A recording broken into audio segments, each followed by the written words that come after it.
Terima kasih sudah klik channel Bode Farm.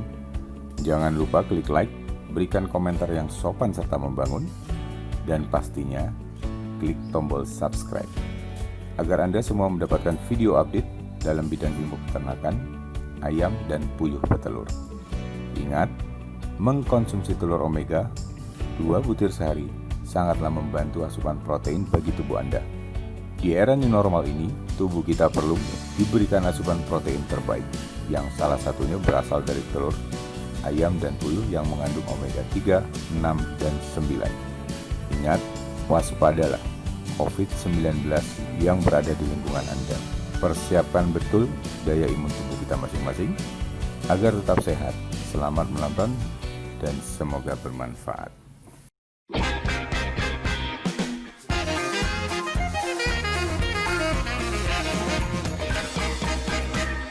Assalamualaikum warahmatullahi wabarakatuh. Selamat pagi teman-teman. Hari ini kita akan mengamati perkembangan puyuh-puyuh Mbok D usia 19 hari. Secara akumulasi ya tidak jauh beda dengan yang kemarin-kemarin ya. Artinya penampakannya puyuhnya ya gede-gede, super-super.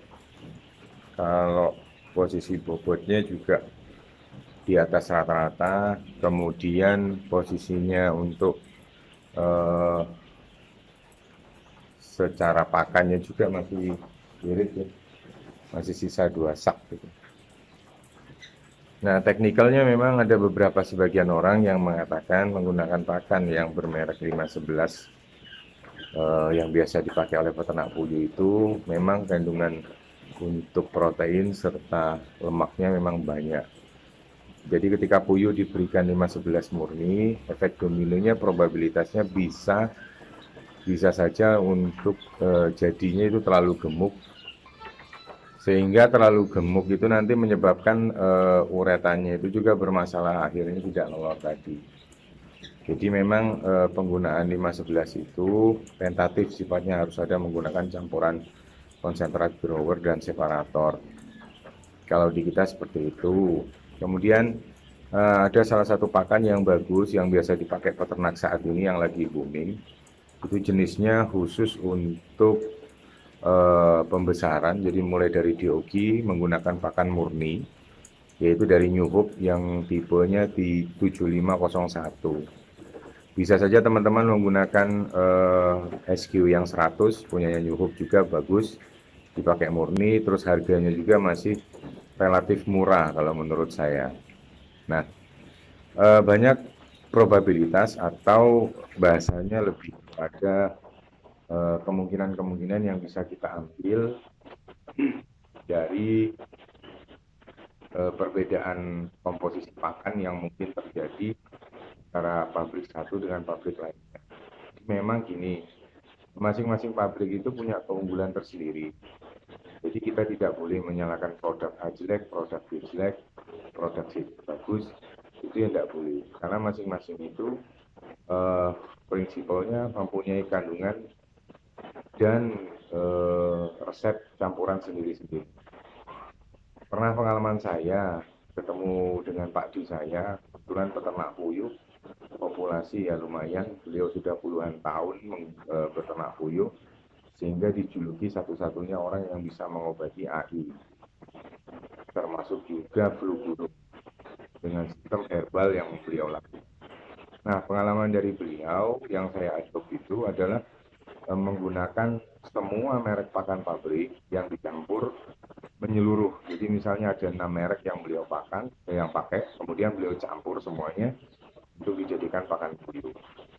Kemudian secara leveling kepadatan, kandang beliau itu karena non standar, bukan seperti kandang-kandang pembesaran pada umumnya, isinya hanya 13 ekor seperti kandang saya persis yang kita buat sendiri itu, sehingga produktivitasnya untuk puyuh-puyuh beliau itu paling rendah di angka 92%. Kemudian kaidah-kaidah yang disarankan dan yang dipersyaratkan untuk ekosistemnya puyuh yang menggunakan kandang baterai seperti itu, tentunya lebar kandang itu jarak kandang harus 2 kali lebar kandang. Misalnya lebar kandangnya kita itu di angka misalnya anggap nih 2 meter misalnya.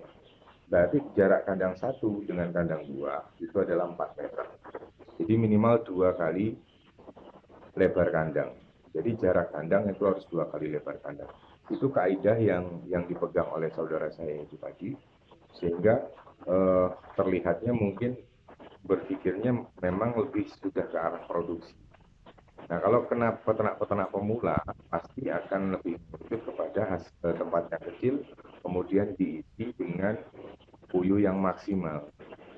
Bukan maksimal yang didapat, tapi malah kehancuran itu tadi. Banyaknya peternak-peternak tersebut karena tidak tahu atau salah untuk penjabaran ilmunya, kemudian kemakan juga dari informasi-informasi yang tolak ukurnya masih dipertanyakan, sehingga mengikuti step by step-nya sesuai dengan di Body Farm ini.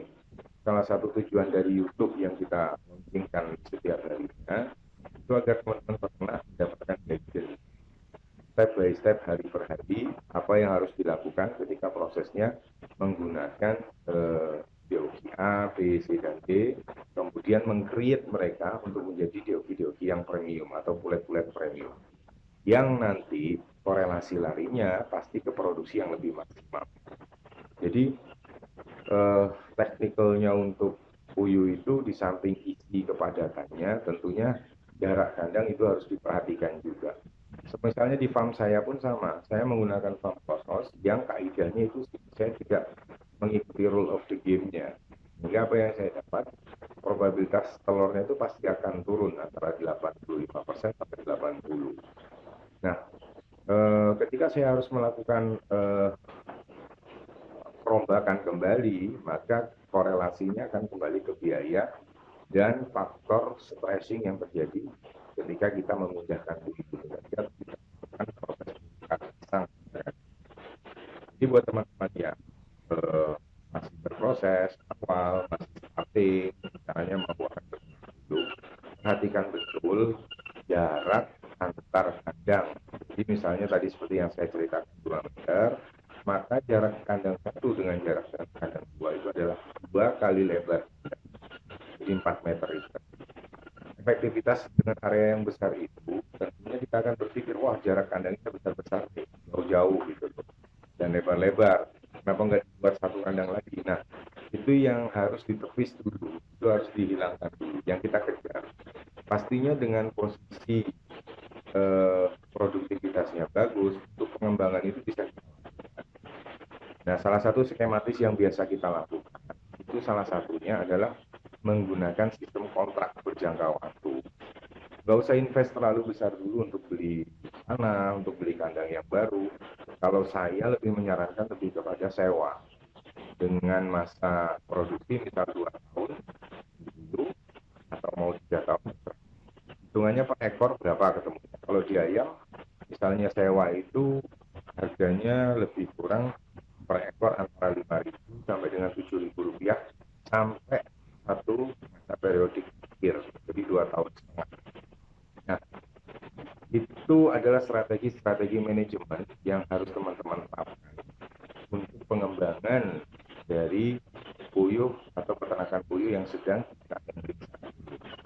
Nah, tentunya hal-hal begitu itu banyak yang juga menurut saya yang tidak menyampaikan berita-berita yang seperti itu tadi.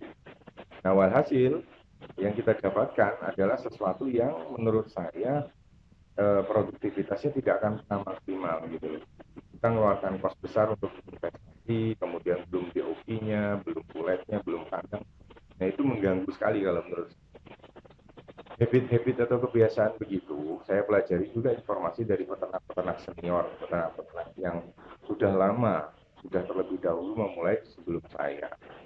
Nah, informasi-informasi itu mereka lebih gencar menekan lebih ke arah itu tadi. Jadi menurut saya, teman-teman perlu pikirkan kembali ketika probabilitas untuk berhitung pengembangan itu pun tentunya harus diperhitungkan betul. Nah, itu.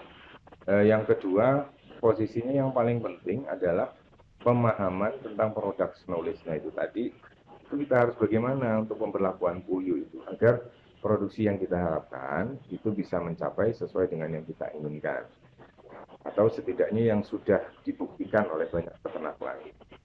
Jadi beternak puyuh itu misalnya ayam ya, ayam itu ada minimal jumlahnya. Ketika misalnya kita hanya mengembangkan di bawah 5.000 ekor, itu progresif untuk memposisikan pengembangan selanjutnya atau beli pulet kembali itu agak susah.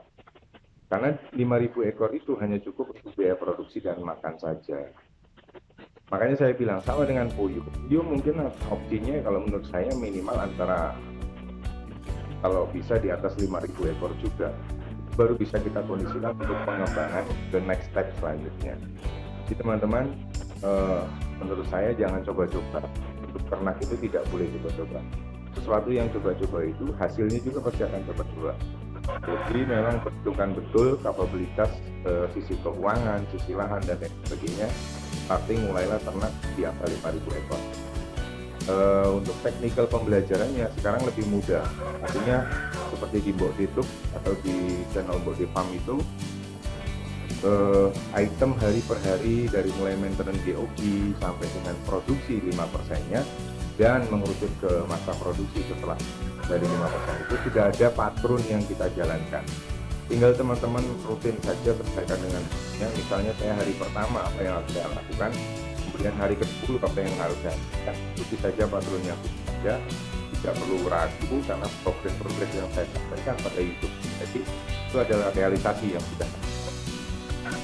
Jadi sementara itu teman-teman, progres hari dan baru kita harapan saya teman-teman saja dan teman-teman dari mulai belajar PPS, Airsoft, dan saya akan bagi pelan-pelan biar tidak nanti wasting ya, buang dan